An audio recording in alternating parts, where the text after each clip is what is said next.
Big boss ಖ್ಯಾತಿಯ drone Pratap arrest ಆಗಿದ್ದಾರೆ. Chemical ಬಳಸಿ ಕೃಷಿ ಹೊಂಡದಲ್ಲಿ ಬ್ಲಾಸ್ಟ್ ಮಾಡಿದ್ದಕ್ಕೆ ಪ್ರತಾಪ್ ಅವರನ್ನ ಪೊಲೀಸರು ಅರೆಸ್ಟ್ ಮಾಡಿದ್ದಾರೆ. ಸ್ವಯಂ ಪ್ರೇರಿತ ದೂರನ್ನ ದಾಖಲಿಸಿಕೊಂಡು ಪೊಲೀಸರು ಪ್ರತಾಪ್ ಅವರನ್ನ ಬಂಧಿಸಿರೋದು. ತುಮಕೂರು ಮಧುಗಿರಿಯ ಮಿಡಿಗೇಶಿ ಪೊಲೀಸರಿಂದ ಪ್ರತಾಪ್ ಅವರ ಅರೆಸ್ಟ್ ಆಗಿದೆ.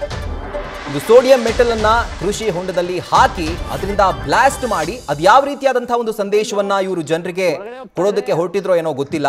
ಆದ್ರೆ ಈ ಒಂದು ವಿಡಿಯೋವನ್ನ ಸ್ವತಃ ಅವರೇ ತಮ್ಮ ಸೋಷಿಯಲ್ ಮೀಡಿಯಾದಲ್ಲಿ ಪೋಸ್ಟ್ ಮಾಡಿದ್ರಿಂದ ಇದಕ್ಕೆ ತೀವ್ರವಾಗಿ ಸಾರ್ವಜನಿಕರಿಂದ ವಿರೋಧ ಕೂಡ ವ್ಯಕ್ತವಾಗಿತ್ತು, ಆಕ್ರೋಶ ಕೂಡ ವ್ಯಕ್ತವಾಗಿತ್ತು.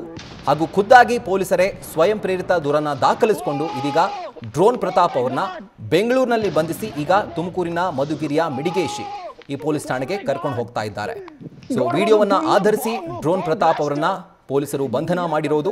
ಸೊ ಈ ತರದ ಒಂದು ವಿಡಿಯೋಗಳನ್ನ ಮಾಡಿ ಹರಿಬಿಟ್ಟಂತಹ ಸಂದರ್ಭದಲ್ಲಿ ಬಹುಶಃ ಸಾರ್ವಜನಿಕ ಜೀವನದಲ್ಲಿರುವಂತಹ ಇವರು ಅಂತಾನೆ ಇಲ್ಲ, ಯಾರೇ ಆಗಿದ್ರು ಕೂಡ ಈ ರೀತಿ ವಿಡಿಯೋಗಳನ್ನ ಮಾಡುವಂತಹ ಸಂದರ್ಭದಲ್ಲಿ ಒಂದು ತಪ್ಪು ಸಂದೇಶ ಸಮಾಜಕ್ಕಾಗಿರ್ಬಹುದು, ಅವರ ಅಭಿಮಾನಿಗಳಿಗಾಗಿರ್ಬಹುದು ಅಥವಾ ಅವರ ಹಿಂಬಾಲಕರಿಗಾಗಿರ್ಬಹುದು ಈ ರೀತಿ ತಪ್ಪು ಸಂದೇಶ ಹೋಗುತ್ತೆ ಅನ್ನುವಂತಹ ಕಾರಣಕ್ಕೆ ಪೊಲೀಸರು ಇದೀಗ ಸ್ವಯಂ ಪ್ರೇರಿತ ದೂರನ್ನ ದಾಖಲಿಸಿಕೊಂಡು ಈಗ ಅವ್ರನ್ನ ಅರೆಸ್ಟ್ ಮಾಡಿದ್ದಾರೆ.